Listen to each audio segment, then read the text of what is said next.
வெற்றிப்பெண் YouTube channel நேயர்களுக்கு அன்பான வணக்கம். 543 தொகுதிகளை கொண்ட 18வது மக்களவை தேர்தல் பிரச்சாரம் ஓய்ந்திருக்கிறது. ஏற்கனவே 6 கட்டங்களாக தேர்தல் முடிந்துவிட்டது. மீதம் இருக்கக்கூடிய ஒரு கட்ட தேர்தல் அதாவது ஜூன் 1ஆம் தேதி நடைபெற இருக்கிறது. அதன் முடிந்த பிறகு ஜூன் 4ஆம் தேதி எல்லா வாக்குகளும் எண்ணப்பட்டு மீண்டும் ஆட்சியில் அமரப்போகிறாரா பிரதமர் மோடி அல்லது இந்தியா கூட்டணி வெற்றி பெறப்போகிறதா என்பதை இந்த நாடே மட்டுமல்ல, இந்த உலகத்தில் உள்ள அத்தனை நாடுகளும் எதிர்பார்த்து கொண்டிருக்கிறது அப்படின்னு தான் சொல்லலாம். ஏனென்றால் இந்தியா ஒரு மிகப்பெரிய ஒரு நாடு, வளர்ந்து வரும் நாடு என்பது மிக முக்கியம். அந்த விதத்தில் பார்த்தீங்கன்னா இந்த 543 தொகுதிகளில் மிக முக்கியமான பாப்புலரான தொகுதி அப்படின்னு பார்த்தீங்கன்னா அது வாரணாசி. ஏனென்றால் அங்கே தான் நம்முடைய பிரதமர் மோடி வேட்பாளராக நிறுத்தப்பட்டிருக்கிறாரு. அவரை எதிர்த்து இந்தியா கூட்டணியின் சார்பாக காங்கிரஸ் வேட்பாளர் அஜய் ராய் நிற்கின்றார். பொதுவாக பார்த்தீங்கன்னா இந்த தொகுதி என்பது ஏற்கனவே பாஜகவினுடைய கோட்டைன்னு கூட சொல்லலாம். 1990 அவங்க தான் வெற்றி பெற்று வருகிறார்கள். ஆனால் 2004 ராஜேஷ்குமார் மிஸ்ரா அப்படின்றவர் காங்கிரஸினுடைய வேட்பாளராக அங்கே வெற்றி வாய்ப்பை சூட்டியிருக்கிறார். அதன் பிறகு பார்த்திங்கன்னா பிஜேபி தான் தொடர்ச்சியாக வந்துகிட்டு இருக்குது. இப்போ காங்கிரஸினுடைய வேட்பாளர் தொடர்ந்து 3வது முறையாக இங்கே நிற்கிறாரு. ஆனாலும் 2 முறை அவர் தோல்வி விட்டுட்டார். இப்போ 3வது முறையாக நிற்கிறார். இந்த தொகுதியில் பார்த்தீங்கன்னா மக்கள் வெள்ளமாக இருந்தாலும் சரி, பாஜகவினுடைய தொண்டர்களாக இருந்தாலும் சரி, ஆர்எஸ்எஸ் சங் பரிவார் போன்ற அமைப்புகளாக இருந்தாலும் சரி, மத்திய அமைச்சர், இணை அமைச்சர், எம்எல்ஏ, அது மட்டும் இல்லாமல் மாநில முதல்வர்கள் என்று இந்தியாவில் இருக்கக்கூடிய மிக பிரபலமானவர்கள்லாம் போய் பிரதமர் மோடிக்கு வாக்கு கேட்டிருக்கிறாங்க. இது ஒரு பெரிய விஷயமே கிடையாது. அப்போது அந்த தொகுதியே ஒரு பரபரப்பாக இருக்குது. அவங்க அமைத்திருக்கக்கூடிய அவர்களுடைய அலுவலகம் மட்டும் 4000 பரப்பளவு ஸ்கொயர் ஃபீட்டில் பெரிய ஆஃபீஸ் போட்டு அங்கே அவங்களுடைய பிரச்சாரங்கள்லாம் நடந்துகிட்டு இருக்கு. இப்போ நம்ம என்ன இதில் சொல்ல வரோம் அப்படின்னா, மீண்டும் 3வது முறையாக வெற்றி பெற போகிறாரா வாரணாசி தொகுதியில் பிரதமர் மோடி அல்லது பெரிய இடி போல தோல்வியை தழுவ போகிறாரா அப்படின்றத தான் நம்ம இந்த வீடியோவில் பார்க்க போகிறோம். என்னங்க நீங்கள் பிரதமர் மோடி போய் தோல்வியை சந்திக்க போகிறாரா? அது எப்படி அதுக்கு வாய்ப்பு இருக்குது? நிச்சயமாக அதிகமான வாக்கு வித்தியாசத்தில் தான் வெற்றி பெறுவார் அப்படின்றது பாஜகவினுடைய தொண்டர்களும் இல்லை இந்த வீடியோ பார்க்கக்கூடிய நபர்கள் நேயர்கள் கூட நினைக்கலாம். நான் என்ன சொல்ல வரேன் அப்படின்னா, அல்லது நடந்து முடிந்த தேர்தல்கள் பலதை நம்ம அனலைஸ் பண்ணி பார்க்கும் பொழுது எந்த இடத்துலையும் வெற்றி தோல்வி என்பது ஒருவருக்கே உரியது அப்படின்னு நம்ம நினைக்க முடியாது. மாறி மாறி வரும். ஏன்னு சொன்னால் நம்ம தமிழ்நாட்டை பொறுத்தவரைக்கும் மிகப்பெரிய தலைவராக அறியப்பட்ட, இன்றைக்கும் நம் மக்களால் பச்சை தமிழர் காமராஜர் என்று போற்றக்கூடிய கல்வி வல்லர் காமராஜர், அவர் தேர்தலில் தோல்வியை தழுவினார். அவரை எதிர்த்து நின்றவர் அன்றைய காலகட்டத்தில் திராவிட முன்னேற்ற கழகத்தை சேர்ந்த ஒரு சாதாரண ஒரு தொண்டர் தான் ஸ்ரீனிவாசன் அப்படின்றவர் நின்றார். அப்போது அவர் வெற்றி பெற்றார். இப்போ கூட நம்முடைய பேரறிஞர் அண்ணா ரொம்ப வருத்தப்பட்டு இருக்கிறார். ஏன்னா நாம் ஆட்சிக்கு இன்றைக்கி வந்துட்டோம். நம்முடைய ஆட்சி ஒருவேளை சில தவறான கொள்கை முடிவுகள் எடுத்தால் கூட அதை சரி செய்வதற்கு நமக்கு காமராஜர் அவர்கள் இல்லையேன்னு சொல்லி வருத்தப்பட்டிருக்காரு. இது ஜனநாயக ரீதியில் சொல்லக்கூடிய ஒரு வரலாற்று நிகழ்வு. தேர்தலை பொறுத்தவரையிலும் யாருக்கும் வேணால் வெற்றி வரலாம், யாருக்கும் தோல்வி வரலாம். அப்படியே ஐயன் லேடி இரும்பு மங்கை அப்படிலாம் சொல்லக்கூடிய அம்மையார் ஜெயலலிதாவே தோற்று போன வரலாறுகள்லாம் உண்டு. ஆனால் தமிழ்நாட்டை பொறுத்த வரைக்கும் தோற்காத ஒரு தலைவர் அப்படின்னு பார்த்தீங்கன்னா அதனுடைய முத்தமிழறிஞர் டாக்டர் கலைஞர் தான். பேரறிஞர் அண்ணா கூட தோல்வியை தழுவி இருக்கக்கூடிய விஷயங்கள்லாம் நடந்திருக்கு. இப்போது இதில் நம்ம சொல்ல வரதே இதுதான். பிரதமர் மோடி மிகப்பெரிய அளவிற்கு ஒரு அசுர பலத்தோடு நிற்கிறார். அவருக்கு மக்கள் வாக்களிப்பதற்கு ரொம்ப தயாராக இருக்கிறாங்க அப்படின்னு சொன்னாலும் கூட இன்றைக்கு நடந்து கொண்டிருக்கக்கூடிய சூழல்களை பார்த்தால் அதுவும் மாறத்துக்கான வாய்ப்பு இருக்குமோ அப்படின்றது நம்ம ஒரு கேள்வியாக வைக்கலாம்.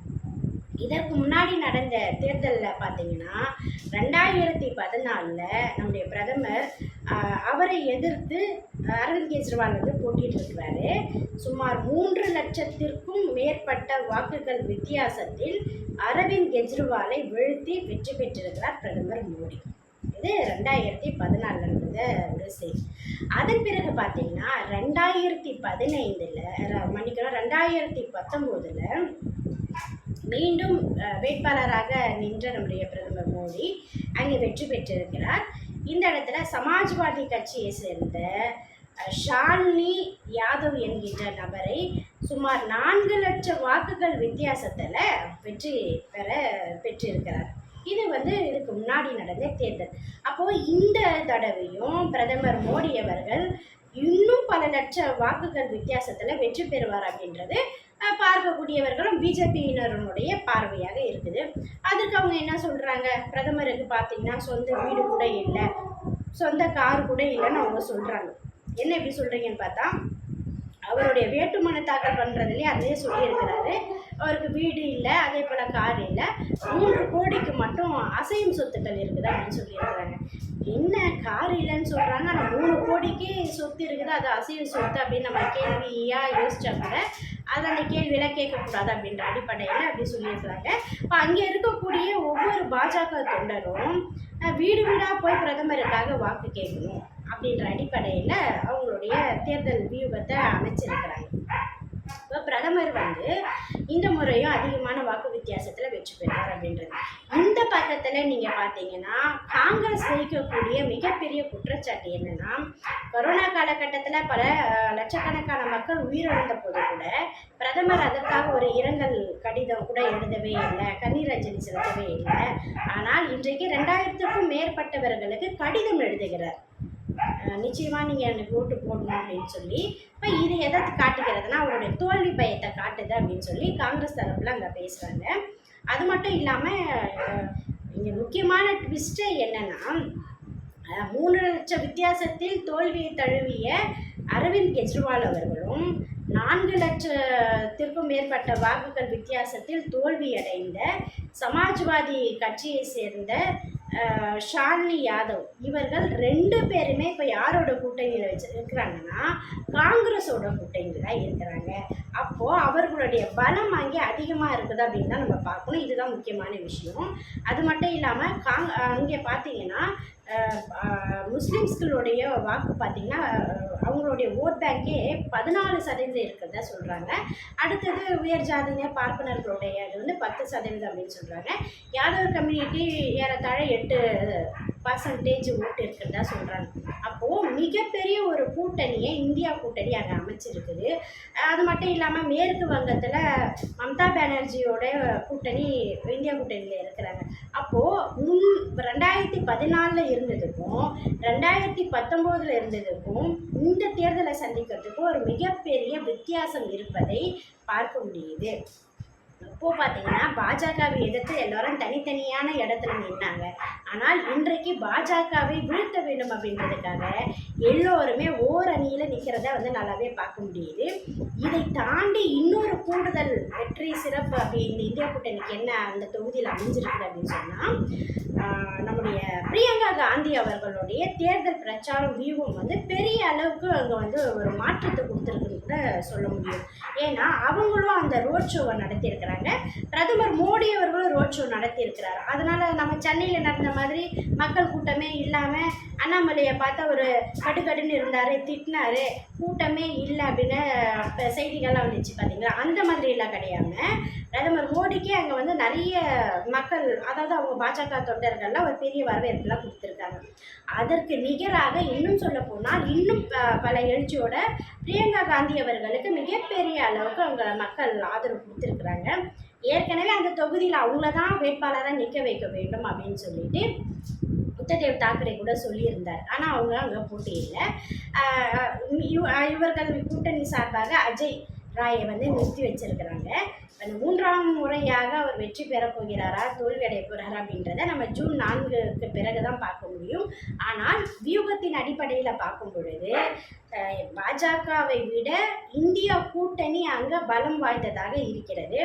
அது மட்டும் இல்லாமல் ராகுல் காந்தி அவர்களும் அகிலேஷ் யாதவ் போன்றவர்கள்லாம் அங்கே மிகப்பெரிய அளவுக்கு மக்கள்கிட்ட பிரச்சாரங்களை செஞ்சுருக்கிறாங்க.